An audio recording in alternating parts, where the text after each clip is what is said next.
एक सौतेली बहन की बदल गई किस्मत। पिता ने अपनी लाडली बेटी को बचाने के लिए बांध दिया दूसरी बेटी को एक कुरूप अपाहिज के पल्ले। मगर ये क्या, वो तो निकला दुनिया का सबसे हैंडसम अमीर आदमी। देश ही नहीं, दुनिया में सबसे अधिक सुनी जाने वाली कहानी सुनिए सिर्फ कुछ मिनटों में।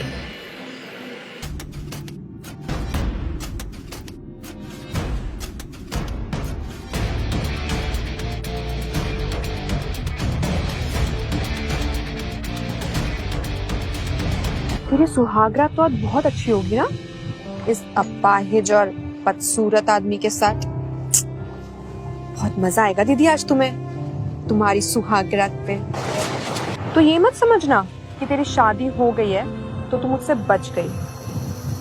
अभी तो बस तेरी शादी करवाई है इस बदसूरत और अपाहिज इंसान से। तेरा वो हश्र करूंगी मैं जिससे तेरा इंसानियत पे से भरोसा उठ जाएगा। आरोही के पास चुपचाप सुनने के अलावा कोई चारा भी नहीं था। अब वहां जाकर कोई नाटक ना करना। जब तक तेरा पति विक्रम मुझे कॉन्ट्रैक्ट नहीं दे देता तब तक। अगर तेरी वजह से कुछ भी गड़बड़ हुई तो तू तेरी माँ का चेहरा कभी नहीं देख पाएगी। आरोही ने अपने पिता की बात भी सुन ली। सौतेली बहन और पिता के बाद अब बारी थी सौतेली माँ की। देख बेटा, वहाँ जाके हमें भूल मत जाना, हाँ? और ससुराल में जो कुछ भी मिले ना तुरंत हमें भेज देना, वरना तुझे तो पता ही है क्या हाल होगा, है ना बच्चे? शादी के बाद आरोही अपने पति विक्रम के अंधेरे कमरे में गई। सिर्फ एक लाल रोशनी में विक्रम बेड पर लेटा था। उसने आरोही को अपनी ओर खींचा तो आरोही उसका चेहरा देखकर हैरान रह गई। वो बहुत खूबसूरत चेहरा था, जैसा लोग कहते थे, बिल्कुल उसके उलट। और आरोही को उसने कुछ पेपर दिए। ये देख आरोही हैरान रह गई। आप हाँ, यही है मेरा असली चेहरा और मैं अपने पैरों पर खड़ा हो सकता हूं। तुमने मेरे बारे में लोगों से सुना होगा कि मैं अपाहिज हूं और बदसूरत, लेकिन ये मेरा सच है। ये लो, इन पेपर्स पर साइन कर दो। ये क्या है? हमारी शादी का कॉन्ट्रैक्ट, 100 दिनों का। कॉन्ट्रैक्ट? शादी का? मैं कुछ समझी नहीं। हाँ, कॉन्ट्रैक्ट। इतना सरप्राइज होने की जरूरत नहीं है, क्योंकि ये बात तुम भी जानती हो कि तुमने ये शादी ना मुझसे प्यार के लिए की है ना मैंने तुमसे। तो साइन करने में कोई प्रॉब्लम नहीं होनी चाहिए। और हाँ, फिक्र मत करो, हमारा ये कॉन्ट्रैक्ट पूरे होते ही मैं तुम्हें इतनी दौलत दूंगा कि तुम्हारी बाकी की जिंदगी बहुत ही ऐशो आराम में कटेगी। क्यों कर रहे हैं आप ये? तुम्हारी इस बात का जवाब नहीं देना चाहता था। और हाँ, तुमने मेरे बारे में लोगों से सही सुना। जो इंसान मुझे ज्यादा समझ नहीं आता, वो इस दुनिया में ज्यादा दिन टिकता नहीं। जो साइन दीज।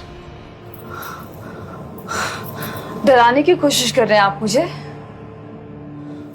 कोई जरूरत नहीं है।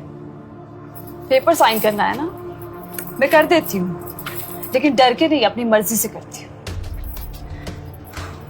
और आपने बिल्कुल सही कहा, मुझे भी आपसे शादी नहीं करनी थी, लेकिन जब ये रिश्ता आया मुझे हाँ कहना पड़ा, आपसे शादी करनी पड़ी। इसलिए मुझे कोई रकम देने की जरूरत नहीं है, मैं अपना पेट खुद पाल सकती हूँ। अब बेफिक्र रहिए। सुबह आरोही को उसकी सास इंद्रानी ने उसके मायके भेज दिया शादी के कुछ रस्म के लिए। दूसरी तरफ आरोही की बहन अनन्या आरोही के इंतजार में थी। हेलो राघव, तुम्हारी आरोही आ रही है अकेले रस्म निभाने के लिए। बढ़िया मौका है तुम्हारे पास। मायके पहुंचकर जब आरोही अपने कमरे में पहुंची तो उसके पैरों तले से जमीन सरक गई। राघव, तुम? मुझे पता चला कि तुम्हारी शादी हो गई है, तो बधाई देने चला है। वैसे सुना है कि तुम्हारा पति अपाहिज है, बड़ी दुख की बात है। वैसे तुम सुहागरात तो नहीं बना पाई होगी तुम, है? मैंने सोचा मैं तुम्हारी कुछ मदद कर दूं। राघव आरोही की तरफ बढ़ने लगा। आरोही राघव के नीच इरादे भाप गई थी। हालांकि इससे पहले वो कुछ कर पाती, राघव का हाथ आरोही के कंधे पर था। तो शुरू करें क्या? राघव आरोही को चूमने के लिए अपना मुंह उसकी तरफ ले जाने लगा। तभी अचानक उसके मुंह से एक कराहती हुई चीख निकली। राघव के सर पर किसी ने पीछे से जोर से वार किया। ये कोई और नहीं, विक्रम था, जो व्हील चेयर पर बैठा था। उसने अपने वफादार चरण को हुक्म दिया। चरण, इन सब के हाथ काट दो और शरीर का वो हिस्सा भी जिससे इनकी गंदी नस्ल आगे बढ़ती। विक्रम आरोही को राघव से बचाकर अपने घर ले आया, लेकिन जब वो विक्रम के बेडरूम में जाने लगी, तभी विक्रम के वफादार चरण ने उसे रोक लिया। आप अंदर नहीं जा सकते। सरकार का हुक्म है कि आप उनके बेडरूम में कभी नहीं जाएंगे। ये सुनते ही आरोही का गुस्सा मानो 7वें आसमान पे पहुंच गया। इसलिए वो अपने आप को रोक नहीं पाई और तीखी आवाज में कहा, ठीक है, नहीं जाऊंगी। मुझे भी कोई शौक नहीं है ऐसे खड़ूस नकचड़े इंसान के साथ एक ही कमरे में रहने का। ये बताओ कि मैं फिर किस कमरे में रहने वाली हूँ, या फिर मेरे लिए कोई कमरा है या नहीं? इसके बाद चरण आरोही को एक बड़े से बेडरूम में ले गया, जिसे बहुत खूबसूरती से सजाया गया था। आरोही का सारा सामान भी उसी कमरे में रखा हुआ था। चरण वहां से चला गया। आरोही थक चुकी थी। उसने नहाने का फैसला लिया। जैसे ही वो बाथरूम से निकलकर अपने कमरे में आई, अचानक से विक्रम उसके रास्ते में आ खड़ा हुआ। दरअसल बेडरूम में आरोही को ना देखकर वो उसे बाथरूम में ढूंढने गया था। दोनों एक बार फिर से इतने करीब आ गए थे। एक दूसरे के बदन की खुशबू उन्हें पागल कर रही थी। खासकर विक्रम पर तो नशा सा छा रहा था। आरोही ने वहां से निकलने की कोशिश की, लेकिन जल्दबाजी में उसका पैर फिसल गया। फिर विक्रम ने कुछ ऐसा किया जिसे आरोही ने कभी सपने में भी नहीं सोचा था। आरोही को संभालने के चक्कर में विक्रम ने खुद पर से अपना कंट्रोल खो दिया। दूर हो जाओ मुझसे। मैं तुम जैसी चालू लड़कियों की सारी चालबाजियों से वाकिफ, इसलिए तुम मुझे अपने ये सेड्यूसिंग ट्रैप में फंसा नहीं पाओगी, समझी? किस आपने किया है, मैंने नहीं। वैसे आप मेरे कमरे में क्या कर रहे हैं? डिनर के लिए बुलाने आया। चलो। मैं आ रही हूँ, चलिए। वैसे परफेक्ट बहू बनने का नाटक मैं कर रही हूँ, तो आप परफेक्ट हस्बैंड बनने का नाटक क्यों कर रहे हैं? वो भी जब आपकी माँ काशी गई और आपके सारे नौकर गूंगे और बहरे हैं। 100 दिनों के लिए तुम बस मेरी एक जिम्मेदारी, इसलिए आया। इसका कुछ और मतलब निकालने की जरूरत नहीं है, समझी? जब तक आरोही डिनर करने पहुंची, तब तक विक्रम लगभग अपना खाना खा चुका था। थोड़ी देर बाद ही वो डिनर टेबल से उठ खड़ा हुआ। तभी आरोही का सेल फोन बजा। हेलो, कल का लंच मेरी तरफ से। किस खुशी में? अरे यार, मेरी जो गांव की जमीन थी ना, वो फाइनली बिक गई है और मुझे बहुत सारे पैसे आए हैं। और तू भी तो मेरी अच्छी दोस्त है, तो बस तेरे साथ लंच करने का मन करा। ठीक है, आ जाऊंगी। और मोहित को भी बुला लो। तू पागल है क्या?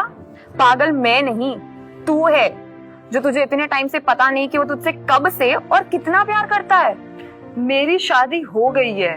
हाँ, मुझे पता है तेरी शादी हो गई है, और मुझे ये भी पता है कि तुझसे ये शादी जबरदस्ती करवाई गई है। रिश्ता तो अनन्या के लिए आया था ना, लेकिन तेरी खूसड़ सौतेली माँ ने तेरे को उस अपाहिज और बदसूरत इंसान के साथ बांध दिया, जो मरने वाला है। मेरे पति के बारे में ऐसे मत बोल प्लीज। ओह गॉड, अच्छा पति देव। देख, मैं तेरी दोस्त हूँ, मैं तेरे को बता रही हूँ कि विक्रम का कोई भरोसा नहीं है। वो कभी भी मर सकता है, और जिंदगी इतनी लंबी है, कैसे जिएगी अपने आप? ऊपर से तेरी सौतेली माँ, बहन और घटिया बाप। तू एक काम कर, तू ना बस मोहित के बारे में सोच। देख, तू मोहित को बुला लेना, लेकिन मैं नहीं आऊंगी। तुम दोनों साथ में लंच कर लेना, ठीक है? अरे यार, तू तो बुरा मान गई यार। अच्छा ठीक है, नो मोहित, सिर्फ तू और मैं। कल आ जाइयो हार्ट ऑफ इटालियंस में 1 o'clock। ओके बाबा, ठीक है। आरोही अगले दिन ठीक 1 बजे हाउस ऑफ इटालियंस पहुंच गई। पूजा आरोही को लेकर अपने रिजर्व टेबल तक पहुंची तो वहां एक प्रेमी जोड़ा खुले आम रोमांस करने में लगा हुआ था। इसलिए आरोही ने उन्हें टोकते हुए कहा, अभी आप लोगों का हो गया हो तो ये टेबल खाली कर दीजिए, अभी हमारी बुकिंग है। और इतना सुनते ही वो प्रेमी जोड़ा अलग हुआ। लेकिन जैसे ही उनके चेहरे पर आरोही की नजर पड़ी तो मानो उसके पैरों तले से जमीन ही खिसक गई। वो चौंकते हुए बोल पड़ी, उत्कर्ष, साक्षी, तुम लोग? हाँ तो इसमें चौंकने वाली क्या बात है? हम तो यहाँ हर हफ्ते आते हैं। वैसे तुम यहाँ क्या कर रही हो? क्योंकि इस जगह आने की तुम्हारी औकात तो है नहीं। साक्षी आरोही की चचेरी बहन थी, जबकि उत्कर्ष आरोही का पहला प्यार। उन दोनों की सगाई भी होने वाली थी, लेकिन सगाई से एक दिन पहले आरोही ने उसे साक्षी के साथ रोमांस करते पकड़ लिया था, जिसके बाद उनकी सगाई टूट गई थी। और तब से उत्कर्ष और साक्षी साथ थे। इंसान को ना सिर्फ अपनी औकात की सोचनी चाहिए, दूसरों की नहीं। अब तुम लोग का हो गया हो ना तो फटाफट यहाँ से निकलो। दिस इज आवर टेबल, हमने रिजर्व की है। मैनेजर ने उत्कर्ष और साक्षी को टेबल खाली करने को कहा तो उत्कर्ष भड़क उठा।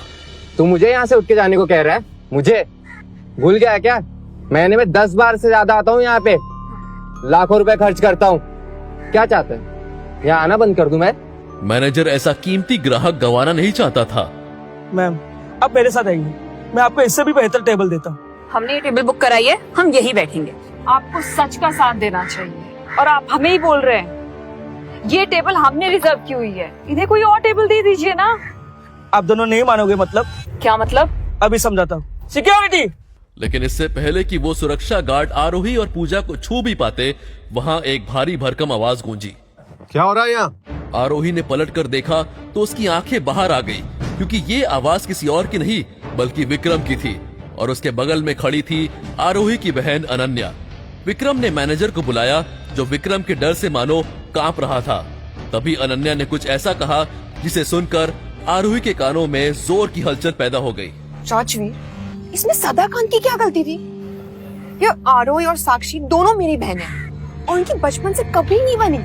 तुम्हें करने की जरूरत नहीं थी। अनन्या के मुंह से विक्रम की जगह राजवीर सुनकर आरोही और भी हैरान हो गई। फिर विक्रम ने वहाँ खड़े एक वेटर से कहा, आज से तुम यहाँ के नए मैनेजर और यहाँ सबके लिए एक समान रूल्स है। इसके बाद जहाँ विक्रम अनन्या के साथ वीआईपी सेक्शन में चला गया, वहीं साक्षी और उत्कर्ष से खाली कराई गई टेबल पर पूजा और आरोही खाना खाने लगे। लेकिन साक्षी और उत्कर्ष वहाँ से गए नहीं थे। वो भला आरोही को सबक सिखाए बिना कैसे जा सकते थे? जब अपना लंच खत्म करके आरोही बाथरूम गई तो उत्कर्ष ने उसे पकड़ लिया और उसके साथ जबरदस्ती करने की कोशिश की। लेकिन तभी उसके चेहरे पर एक जोर का मुक्का पड़ा, जिसके 2 दांतों के साथ साथ वो खुद भी जमीन पे जा गिरा। ये मुक्का उसे विक्रम ने मारा था, जो उसे और भी मारना चाहता था, लेकिन आरोही ने उसे रोक लिया। आरोही ने विक्रम का हाथ पकड़ लिया।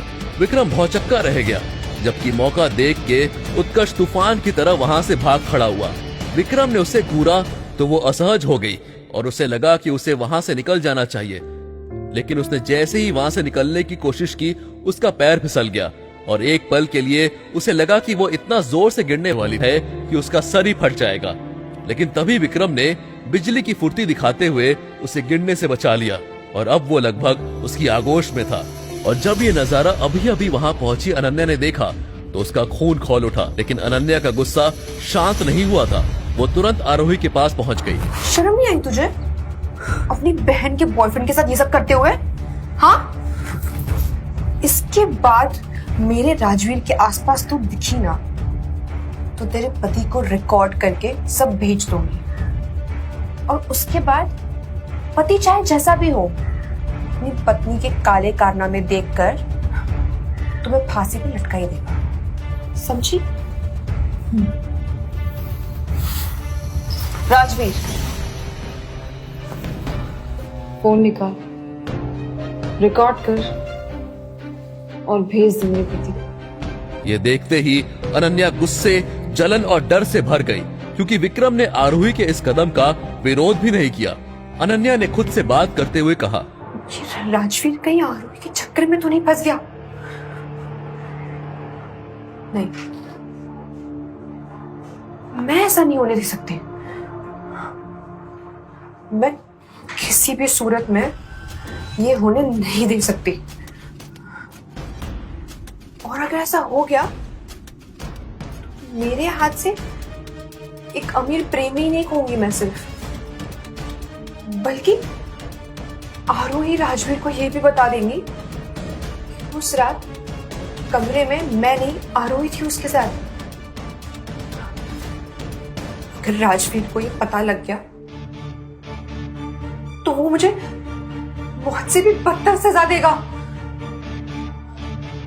क्योंकि मैंने उसे खुद बताया था कि उस दिन होटल इंपीरियल में मैं उसके साथ थी। अनन्या नहीं चाहती थी कि विक्रम को पता चले कि उस रात वो उस कमरे में आरोही और विक्रम के जाने के बाद आई थी और वहीं उसे राजवीर की अंगूठी मिली थी। उसने जिंदगी में कभी इतनी कीमती अंगूठी नहीं देखी थी। अगले ही दिन वो उसे बेचने बाजार में निकल पड़ी थी। ये अंगूठी आपके पास कैसे आई?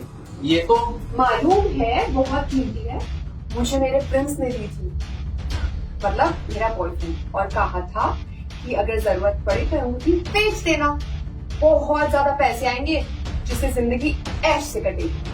तो बताइए क्या कीमत दोगे आप इस अंगूठी की? अनन्या ने ये बातें बड़ी सहजता से बोली थी। ये सोचकर शायद सुनार को यकीन हो जाए कि उसने ये अंगूठी चुराई नहीं है, लेकिन सुनार एक पल को भी ये मानने को तैयार नहीं हुआ कि वो सच बोल रही है। उसे अब डर लगने लगा कि कहीं सुनार उसे चोर समझकर पुलिस न बुला ले, जो वो किसी भी सूरत में नहीं चाहती थी। इसलिए उसने एक झटके से वो अंगूठी सुनार से वापस छीन ली और कहा, खैर छोड़िए, मुझे नहीं लगता आपकी दुकान में इतने पैसे हैं कि अंगूठी खरीद सके आप। मैं कहीं और दुकान में पूछूंगा, शुक्रिया। इसके बाद अनन्या वहाँ से निकल गई, लेकिन अब उसके कदम बड़ी तेजी से आगे बढ़ रहे थे। वो जल्द से जल्द अपने घर पहुँचना चाहती थी, क्योंकि उसे ये लग रहा था कि सुनार ने जरूर पुलिस को कॉल किया होगा। लेकिन इससे पहले कि वो कोई ऑटो या टैक्सी ले पाती, एक बड़ी लग्जरी कार ने उसका रास्ता ब्लॉक कर दिया, जिसमें से अगले ही पल एक महिला उतरी जिसने एक महंगा सूट पहना हुआ था। हेलो मिस, मेरा नाम शनाया है। क्या आप बता सकती हैं कि जो अंगूठी अभी आप बेचने की कोशिश कर रही थी वो आपको कहाँ से मिली? ये सुनते ही अनन्या का दिल जोरों से धड़कने लगा। वो अब समझ चुकी थी कि शायद इस अंगूठी ने उसको बहुत बड़ी परेशानी में डाल दिया है। इसलिए उसने अंगूठी निकाली और शनाया की ओर बढ़ाते हुए गिड़गिड़ाने लगी। देखिए, मैं सच कह रही हूँ, मैंने ये अंगूठी चोरी नहीं की है। मुझे अंगूठी उस दिन होटल इंपीरियल के कमरे में मिली थी। आप चाहे तो अंगूठी रख लीजिए, बट मेरी जान बख्श दीजिए प्लीज। क्या सच में अनन्या ने वो अंगूठी नहीं चुराई थी? क्या हुआ था उस रात होटल इंपीरियल में? आखिर कैसे पहुंची होटल के कमरे में आरोही? क्या है उस अंगूठी का राज? क्यों जी रहा विक्रम दोहरी जिंदगी, कभी विक्रम और कभी राजवीर बनकर? क्या है राज विक्रम के घिनौने चेहरे का? आगे की कहानी जानने के लिए नीचे दिए गए लिंक से डाउनलोड करें पॉकेट FM ऐप।